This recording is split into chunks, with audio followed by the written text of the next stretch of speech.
Hey guys, so good to see you. I changed my scenery. I've got Bessie the cow helping me read today. It almost feels like she is reading with me. Just thought I'd switch it up. I'm on a different portion of the same couch. We are reading chapters 7 and 8 of Magic Treehouse, book number 4, Pirates Past Noon.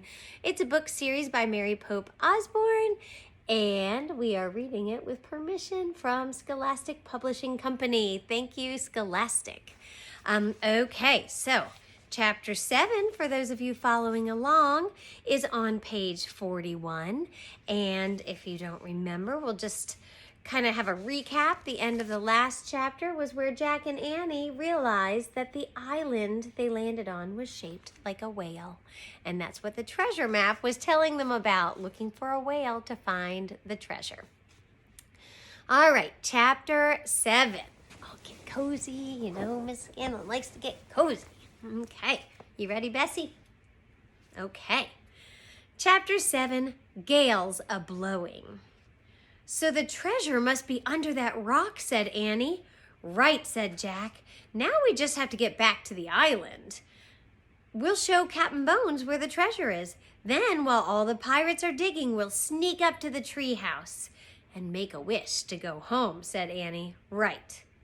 Jack poked his head out of the round window of the cabin. Captain Bones, sir, he shouted. The pirates took up the cry. Captain Bones, Captain Bones. Hey, came a horrible voice. Captain Bones stuck his ugly face through the window. His good eye glared at Jack. What do you want? We're ready to tell you the truth, sir, said Jack. Go ahead, growled Captain Bones. We know where Captain Kidd's treasure is. Where? We can't just tell you. We have to show you, said Annie. Captain Bones gave Annie and Jack a long, hard look. You'll need a rope, said Jack. And shovels, said Annie. Captain Bones growled. Then he roared at his men. Get some rope and shovels. Aye, aye, Captain. Then throw these lubbers in the boat. We're going back to the island. Have y'all noticed he uses the word lubbers a lot? L-U-B-B-E-R-S, lubbers. I think he's using that just to refer to anybody, because he's called Jack and Annie lubbers. He's called his fellow pirates lubbers. So I think it's kind of like another word for, hey, you guys. Then throw these guys back in the boat. We're going back to the island. Aye, aye, Captain. Back in the rowboat, Jack saw the sky had grown even darker with clouds.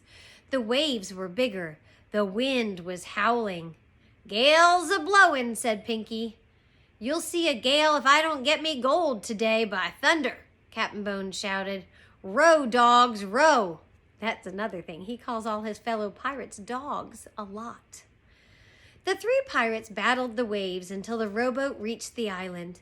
They all piled onto shore, and Captain Bones grabbed Jack and Annie. Okay, lubbers, he said. Now show us where the treasure is. There, said Annie. She pointed at the black rock near the tip of the island. Under that rock, said Jack. Captain Bones dragged Jack and Annie down the beach to the black rock. Get to work, Captain Bones said to Pinky and Stinky. What about you, said Annie.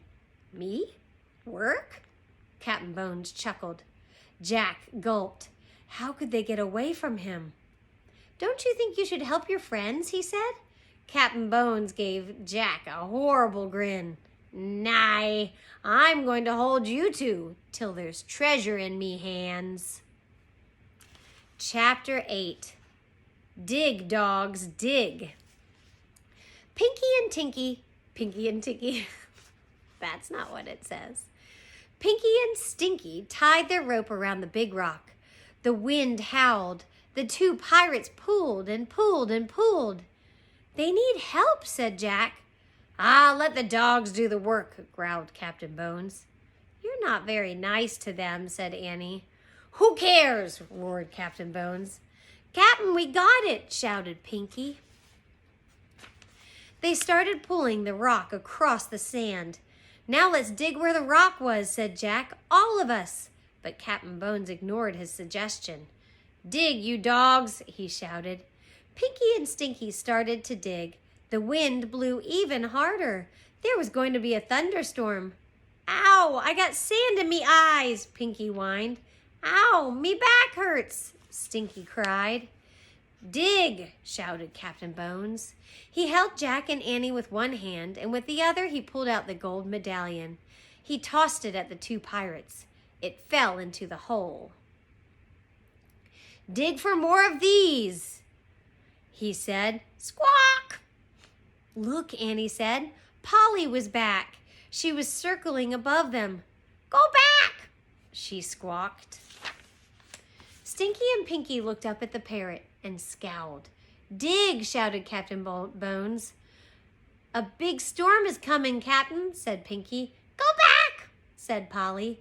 "The bird's an omen, Captain," shouted Stinky. "Dig! Dig!" cried Captain Bones.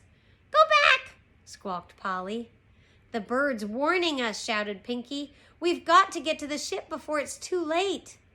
The two pirates threw down their shovels. They started running toward the rowboat. "Mutineers, come back!" shouted Captain Bones. He dragged Jack and Annie down the beach as he ran after his men. "Stop!" But the pirates kept running. They got to the rowboat and pushed it into the sea. "Wait!" cried Captain Bones. Pinky and Stinky jumped into the boat and started rowing. "Wait!" Captain Bones let go of Jack and Annie and ran into the water. "Wait!" He hauled himself into the rowboat. Then the three pirates disappeared into the spray of waves. "Go back!" squawked Polly. "She means us," said Annie. Just then the storm broke over the island. The wind howled and rain fell in buckets. "Let's go!" cried Annie. "Wait, I have to get the medallion," shouted Jack. He ran to the hole dug by the pirates and he looked down in it. Even in the dreary light, the medallion was shining. Big, fat raindrops were falling into the hole, washing away the sand. Jack saw a patch of wood. Then the rain cleared away more sand, and Jack saw the top of an old trunk. He stared. Was it Captain Kidd's treasure chest? "Hurry, Jack!" cried Annie. She was halfway up the tree ladder. "I found it! I found it!" cried Jack. "I found the treasure chest." "Forget the treasure chest," said Annie. "We have to go now. The storm's getting worse." Jack kept staring at the chest. What was inside? Silver? Precious gems? "Come on!" Now Annie was shouting from the treehouse window, but Jack couldn't tear himself away. He brushed the rest of the muddy sand off the chest. "Jack, forget the treasure chest!" cried Annie. "Let's go!" "Go back!" squawked Polly. Jack looked at the parrot. She was perched on the black rock. Here's a picture of Jack finding that treasure chest.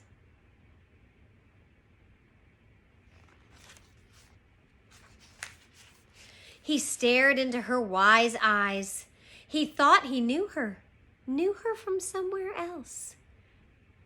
"Go back, Jack!" she said. She sounded like a person. Oops, I said it like Polly the bird. "Go back, Jack," she said. She sounded like a person. Okay, it was definitely time to go now. Jack took one last look at the treasure chest. He clutched the gold medallion, then he took off, running toward the treehouse. His socks and rain boots were still there. He quickly pulled the boots on and shoved the socks into his backpack.